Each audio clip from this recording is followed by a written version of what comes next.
Hello, my name is Brian Klingenpeel and I'm the Community Outreach Coordinator for Roanoke County Fire and Rescue. We're here at Station 1 today, and joining me is Lieutenant Chance Campbell. He is one of our SCBA technicians, and we're going to be talking today about some new equipment that we have that's called PAPRs. Lieutenant Campbell, thank you so much for joining me today. Tell me a little bit about the difference between SCBA and PAPRs, and what PAPRs even stands for. Well, Brian, like you mentioned before, the SCBA is a self-contained breathing apparatus, and PAPRs, we mentioned earlier on, is a powered air purifying respirator. The main difference in the two is the oxygen we receive, or the air we receive from our SCBA, is coming straight from the bottle. The air we receive for the PAPRs is actually air that comes in and is purified. We're going to use that more so for airborne pathogens, i.e. COVID-19.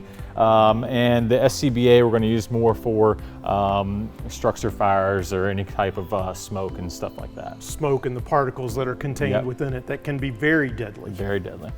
So Chance, tell me a little bit about how do you breathe air out of this bottle? So obviously it doesn't just flow out into the atmosphere. So how do you actually breathe the air out of an SCBA bottle? So that's a good question, Brian. So basically we have a bottle full of air. You're going to turn it on. It's going to flow through some hoses and whatnot. It's going to go straight into our mask. And then we're going to actually exhale the bad air back out into the bad atmosphere. Okay, so how does that different from PAPRs then? What do you use to breathe the clean air through PAPRs? So PAPRs actually takes the air from the atmosphere, it brings it in, it purifies it, it sends it back to our mask where we're going to breathe it, and then we're going to blow bad air back out. So you can use the same mask that we use for SCBA for PAPRs? Absolutely. So that's one of the advantages. We didn't have to buy all new masks to use the PAPRs? Nope. We did not have to buy a new mask. Okay, everybody's probably familiar with masks after the past 18 months or so like this. So tell me a little bit about how this mask that we sometimes wear on EMS calls is different from that mask. So the N95 mask, which we are all familiar with over the past year, it blocks out 95% of contaminants or airborne pathogens. It takes the air from the outside, it brings it in, it filters it to 95% of the particles, and we blow the bad air back out. The PAPRs goes up to 99.9%. They actually use P100 filters. Okay. So 99.9% of airborne pathogens are filtered out through the contraption and then blown back out. With our SCBA, 100%. Whatever's in the bottle is what we're going to breathe. It is all good. So tell me a little bit, and we might just get down here so we can kind of compare the two things.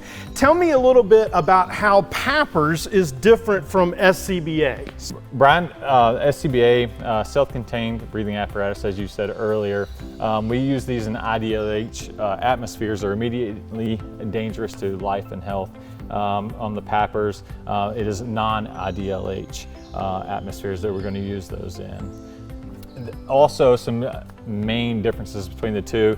The SCBA are a lot heavier than the PAPRs device. Therefore, we can wear them a lot longer, more so in the back of ambulances and on EMS calls, which normally take roughly 2 hours per call. Okay.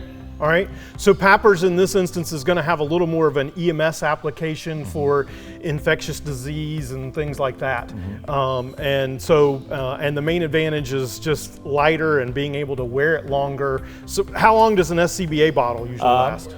SCBA bottles, our current ones, are rated for 45 minutes of use. Okay. We normally get roughly 30 minutes of use out of them. Right, and so how long could you theoretically wear PAPRs? PAPRs up to 4 hours on a single battery, up to 8 hours with the cartridges. Okay, all right, cool. And where will these be placed, or? Right now they're going to be placed on every ambulance throughout the county. We'll have 2 per ambulance for both EMS providers. Oh, great. Well, thank you so much for explaining PAPRs to us, Lieutenant Campbell. We really, really appreciate that. If you have more questions about equipment or Roanoke County Fire and Rescue, you can call me directly at 540-777-8718, or you can find us on the web at roanokecountyva.gov/firerescue.